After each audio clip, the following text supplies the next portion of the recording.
আগামী শনিবার বাংলাদেশ সময় ভোর 5:30টায় বিশ্বকাপ বাছাই পর্বে উরুগুয়ের বিপক্ষে খেলতে নামবেন আর্জেন্টিনা, যে ম্যাচটিতে জয় পেলেই 2026 বিশ্বকাপে কোয়ালিফাই একেবারে নিশ্চিত হয়ে যাবে আর্জেন্টিনার। সেই কারণে সেই ম্যাচে জয় পেতে কেমন একাদশ সাজাবেন আর্জেন্টাইন কোচ স্কলানি, যেখানে লিওনেল মেসি নেই আর্জেন্টিনা স্কোয়াডে ইনজুরি সংক্রান্ত কারণে, এবং সেই সাথে বিশ্বকাপ বাছাই পর্বের বিগত 5টি ম্যাচে মাত্র একটি জয় পেয়েছে আর্জেন্টিনা। তার সাথে 2টি ম্যাচে তারা হেরেছেন এবং 2টি ম্যাচ ড্র করেছেন। উরুগুয়ের বিপক্ষে সর্বশেষ দেখায় 2023 সালে বিশ্বকাপ বাছাই পর্বের ম্যাচেই 2-0 গোলে হেরেছিলেন আর্জেন্টিনা, যে ম্যাচটির মাধ্যমে আর্জেন্টিনার একটানা উইনিং স্ট্রিকটি ভেঙেছিলেন উরুগুয়ের কোচ মার্সেলো ভিয়েলসা। তাই এবার উরুগুয়ের বিপক্ষে জয় পেতে মিডফিল্ডকে বেস করে একাদশ সাজাবেন স্কলানি, যেহেতু সেখানে লিওনেল মেসি নেই। একাদশে গোলকিপার হিসেবে অবশ্যই দায়িত্ব সামলাবেন এমিলিয়ানো মার্টিনেস, আর্জেন্টাইন এই বাজপাখি আর্জেন্টাইন গোলবারের অন্যতম ভরসা। যেখানে লেফট ব্যাকে দেখা যাবে নিকোলাস তাগলিফিয়াকোকে এবং সেন্টার ব্যাকে অভিজ্ঞ ওটাম্যান্ডির সাথে দেখা যাবে সময়ের অন্যতম সেরা ডিফেন্ডার ক্রিশ্চিয়ান রোমেরোকে। এই দুজনই সেন্টার ব্যাকের দায়িত্ব সামলাবেন, যেখানে হয়তো পরবর্তীতে ম্যাচে বদলি হিসেবে মাঠে আসতে পারেন ফাকুন্দো মেদিনা কিংবা লিওনার্দো বার্লেটদের মতো ডিফেন্ডাররা।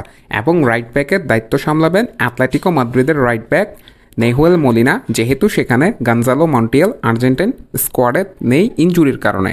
এবং আর্জেন্টিনা 4 জন মিডফিল্ডার নিয়ে খেলবেন, যেহেতু লিওনেল মেসি নেই। ফরমেশনটি হবে 4-4-2। সেক্ষেত্রে পিভট হিসেবে অবশ্যই দেখা যাবে এনজো ফার্নান্দেসকে, যে চেলসির হয়ে আছেন দুর্দান্ত ছন্দে, তাই এনজো ফার্নান্দেসই খেলবেন পিভট হিসেবে।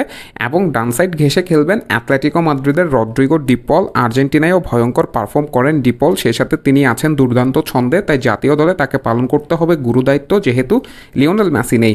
এবং সেই সাথে বাম সাইডে দেখা যাবে অ্যালেক্সিস ম্যাক অ্যালিস্টারকে, যে সবসময় আর্জেন্টিনা দলে সেদিকেই খেলে থাকেন, তবে এবার তিনি পুরোপুরি বাম দিক ঘেঁষে খেলবেন না, অনেকটা বাম দিকে মধ্যমাঠ ঘেঁষে খেলবেন, কারণ লেফট মিডফিল্ডার হিসেবে একাদশে দেখা যাবে নিকো গঞ্জালেসকে। স্কলানি সবসময় নিকো গঞ্জালেসকে তার সিস্টেমে ব্যবহার করতে পছন্দ করেন, তাই তাকেও দেখা যাবে একাদশে।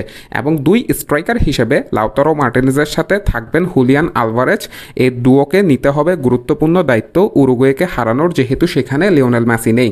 তবে আর্জেন্টিনা একাদশে একটি কনসার্ন হলো Rodrigo De Paul, Alexis Mac Allister, সেই সাথে এনজো ফার্নান্দেস। এই 3 মিডফিল্ডারই এর আগে হলুদ কার্ড দেখেছেন, অর্থাৎ এই ম্যাচে যদি তারা একটি হলুদ কার্ড দেখেন তবে পরবর্তী ম্যাচে ব্রাজিলের বিপক্ষে খেলতে পারবেন না এই 3 তারকা। সেই সাথে ডিফেন্ডার ক্রিশ্চিয়ান রোমেরোরও আছে হলুদ কার্ড, তাই এই 4 প্লেয়ারকে একত্রে একাদশে রাখবেন স্কলানি, নাকি তাদের বিকল্প কাউকে একাদশে ব্যবহার করবেন সেই সিদ্ধান্ত আর্জেন্টাইন কোচকে নিতে হবে।